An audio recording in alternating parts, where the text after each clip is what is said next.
Hey guys, this is National Master Kevin Yang back at it with another video. So this will be of this week's. I play a simul on Fridays 5 to 7. So I will continually have games to analyze and we will always have things to wonder about. So let's get into it. So here I was white against none other than Fupalicious. What did we do? We played a very interesting game. C4 F5. Knight c3, knight f6, and I played a very odd looking move, queen to c2. Now, first of all, there are many variations here. You can play d4 and just basically convert into a straight out Dutch, or you can consider playing b3 and bishop b2, or g3 and bishop g2.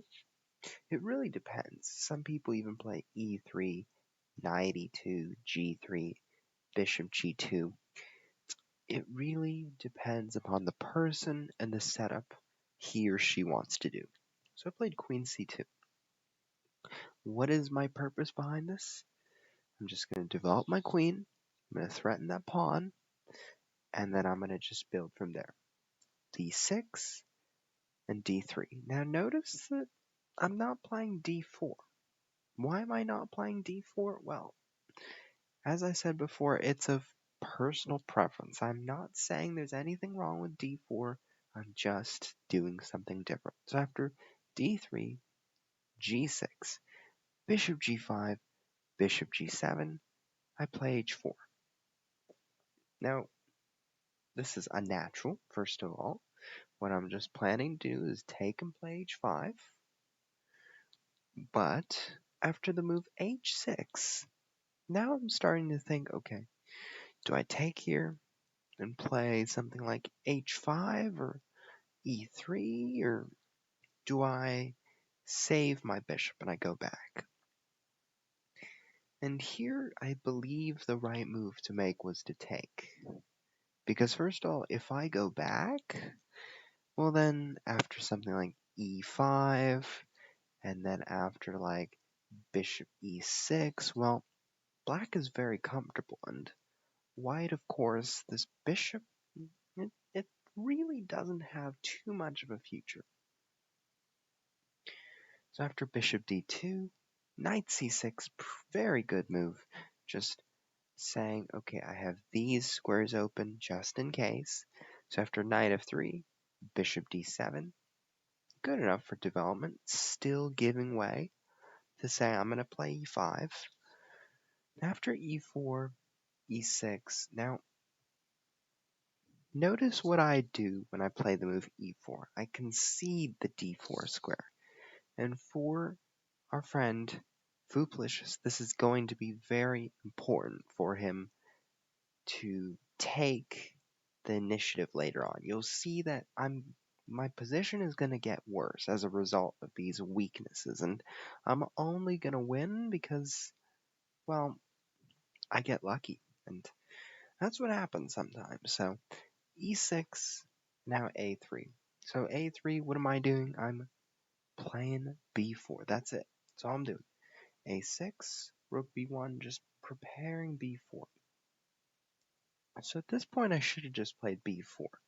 But after d4, I allow my opponent to say, take, take, take, take, and slide that knight into f5, slide that bishop into c6, and suddenly f3 becomes a new target after, let's say, black castles. And if you're not following that, you'll see that later on in the game. So after c5, this is a very interesting move. I thought about it. At first I was like, why can't I just play e5, right?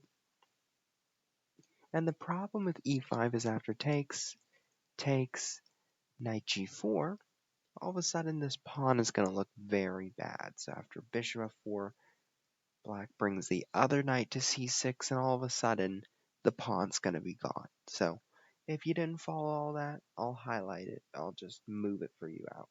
Bam, bam, knight g4, bishop f4, and something like queen c7 or knight c6 should do the job. So if I can't play e5, what do I do? Do I take on c5 and play b4? Right? Do I take on f5? Do I just get the bishop out? What do I do?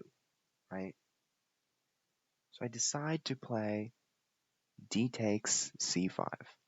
And after d takes c5, I play the move b4. I try to mix things up. I want our friend Fupalicious to take, so then I can consider taking with the rook or taking with the pawn. Both are good options, but it gives me some sort of play. I want to create some sort of action. Now, what else could I have done? I could have also played take on f5. Could have also played knight to e5. Also okay. I probably could have played bishop d3 as well, but I wanted some action. b4. So after b6, I said bishop d3. Let's just go with the flow.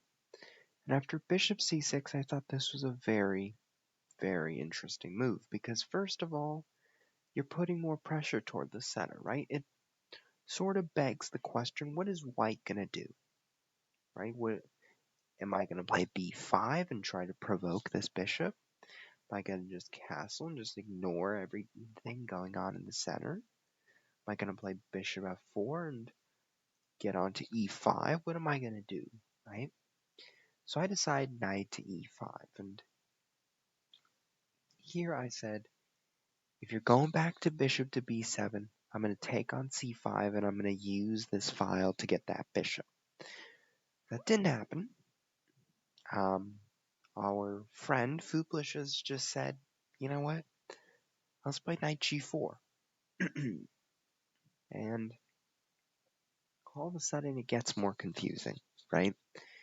Number one, I think about, what if I just eliminate this bishop that does so much pressure on the center? Well, the problem with that is after knight takes, that knight can hop into d4. And remember what I told you before. I told you, right, I purposely moved this pawn to the e4 square, and that permanently weakens the d4 square. It was a bad judgment on my case. So after knight takes g4, f takes g4, I played h5, looking for some more weaknesses. I wanted to say, if you take here, I'm going to take with the rook and activate my position. But if you play g5, well then maybe I can play bishop e2 and go around to pick up this pawn. However, our friend Fubush has played a very good move. Very good move. I have to say, brilliant. I really did not take too much time to consider the move. Castles queenside. Wonderful. And after h takes g6, all I was thinking about is, in my mind while I was playing all the other games, I was like, okay, I have a good attack. I have this coming down for me. So what could possibly happen, right? So I also thought about, okay, if knight takes g6, then still going to take here and life's going to be okay. But then came queen d4. And all of a sudden I was like, this is not good. This is not good because number one, f2 is hanging, rook is here, black might bring the other rook in, and this would be a problem.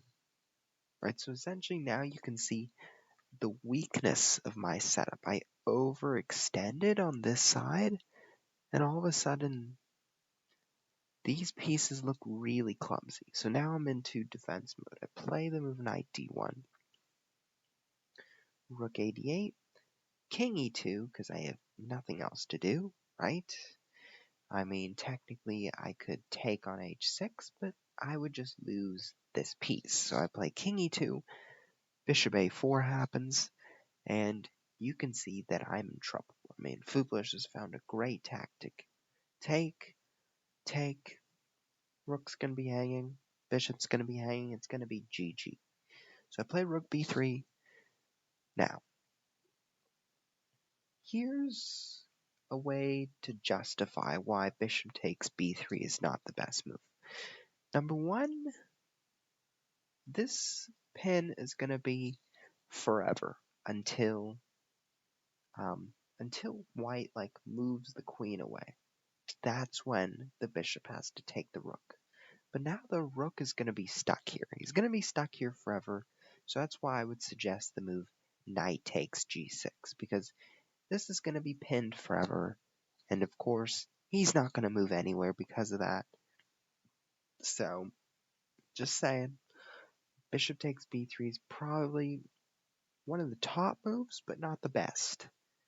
So I would suggest the move knight takes g6. Just coming to e5 and just saying, you know what? I know this rook cannot move, so I'm going to play another move. So bishop takes b3, queen takes, then I have rook to f6. So at this point, I sort of felt like knight takes g6 was the right move again, but it was hard to tell. Rook f6 was also a pretty good move. Just saying, you know what? I might want to use this to take, I might want to use this to take, but I also want to double up on the f file. So after bishop e3, I said, okay, go back to e5. And here I was like, can I do anything with this? Right, that's what I thought of. I wanted to open things up. But then I thought, okay, what if after taking this, what happens if black just scoots the rook over to b8 because the queen protects it, right? So I thought, no, I cannot open it. I have to play queen a4. I have to come this way. Just come without opening it. Knight takes g6. I play g3, just saying you do not want to come into f4. Rook f8 happens. I play queen takes a6, and now knight to f4. This is what I would say a little bit too much for it, right? Because after g takes, rook takes. Now, what I should have done is I should have ignored this guy, because there is no legitimate threat to taking f2. So what I should have done is I should have said queen takes here, and I'll play queen takes here, because I have to realize that, okay, I'm 3 pieces for the bishop and the rook, and all of a sudden I have the power by taking these pawns, right? So I'm becoming more powerful by the moment, but now I realize, okay, if I play rook e1, because I know that queen f3 is coming, so if I play rook e1, I expect the move rook d8. Now, here's why I have a feeling that our friend Fupalicious would play queen f3 in this position. However, that is the wrong order, because if king d2, rook d8, now there's rook e3. Right? So when we examine this and we say instead here, queen takes b6, instead, okay, queen takes f4. If rook e1 happens, I calculated the move rook d8. And what does this do? There's no longer rook e3. The king cannot move. And so after queen f3, this is unstoppable, pretty much. So essentially, I said, you know what? Rook e1 does not work. So I played queen takes b6, and I let my friend Fupalicious just have the rook. So I played check, this, and I played e5 to mix things up. I mean, obviously, in a real game, I would have played queen takes g4, snapping off this very dangerous pawn. And here, queen h5, wonderful move, just saying I'm going to take on e5, but I'm also going to defend this whatever you call it, the battery to checkmate. So after king c2, you'll notice that here, the only move to keep the advantage, king g8, just avoid checkmate. But our friend Fupalicious just said, rook takes f2, knight takes, and all heck broke loose when Fupalicious just said, you're threatening mate, but I forgot how to defend against mate, and that happens sometimes. So hopefully you did enjoy this video, and if you'd like to know more, I'll go into it the next video.